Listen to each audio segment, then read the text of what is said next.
This is a 3D printed little kamikaze plane that I found a file for, which was meant to be like a decoration. It's not really meant to fly. And I hollowed it out and added some ribs inside the wing, some lead shot to the nose, and some hot glue, this little beeper thing, and an Insta360. And I moved the cockpit forward so I could put the camera up there and it would balance. And I'm not really expecting it to fly very well. It's just kind of a cool perspective from a camera to watch a plane crash, I guess, which was what I was trying to do. So I go up and drop it at about 400 feet, and it goes straight down. It didn't really fly at all,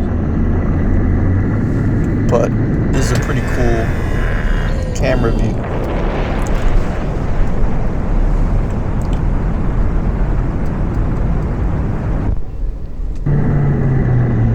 But that's pretty much what I expected, because when you're a kid and you have like a toy or a Christmas ornament or something, and you're like, man, if I drop this from a plane, I wonder if it would actually glide. And that's pretty much what I was doing. But then I'm looking at the wings, and it definitely did not even have enough incidence to have any chance of gliding at all anyway. So luckily I printed it in 3 sections. So I just reprinted the wing section with about 4 degrees of incidence, positive incidence. So 4 degrees. So it might actually have a chance of flying, but still, it doesn't really have enough dihedral to be like a self-stabilizing glider. When tunnel testing it with the mini bike, it works. It actually is making lift. So I'll try it again.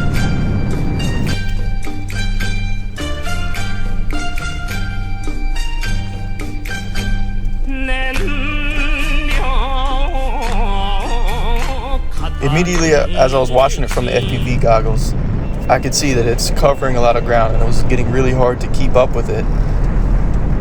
And here's from the glider.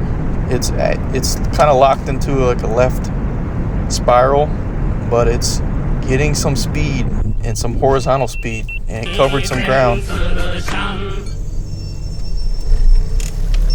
Here's the beeper. Without that beeper, I would never find this, by the way.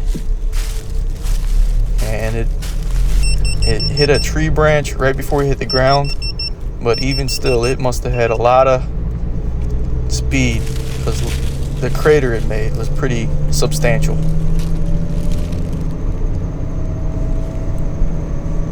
And I'm like, yeah, that was pretty cool. I'm probably not going to do that again. It's just a risk of losing the camera, and you get one use out of it. But then I sat down and I designed this thing from scratch, and it's kind of like a canard / tandem wing glider thing. It's got a lot of wing area and a lot of dihedral and just extra vertical stabilizers to keep it as stable as possible and as stall and spin proof as possible. And I think this might actually have a chance of flying. It was really gusty and not a good time to be dropping it. Immediately it pitches up, so that top wing with the positive incidence of the wing is working. That canard is working. But I look back and I don't see it at all. Boom, it goes by the camera. I try to follow it and I see it and I overfly it because it's gliding way slower than I expected. And I don't see this footage until later, but I'm up there just looking around. I don't see it. I'm like, wow, I just lost that camera. It's wing rocking a little bit. It's getting blown around by the wind, but it's staying pretty stable until it gets a gust and changes direction. But it's staying up in the air way longer than I was expecting. Turning back towards where I dropped it now. It seems like it caught some rotor off the treetops there, and that last little spin was probably from that.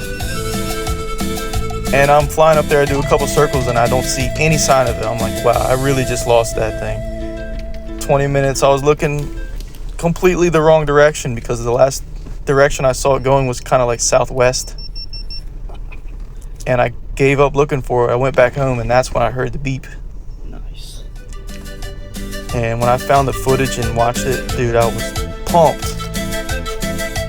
I was so happy watching that it actually glided and the amount of ground it covered. So if you like videos like this where, you know, the guy yaps the whole time and it takes forever to get to the point, then make sure you subscribe to somebody else.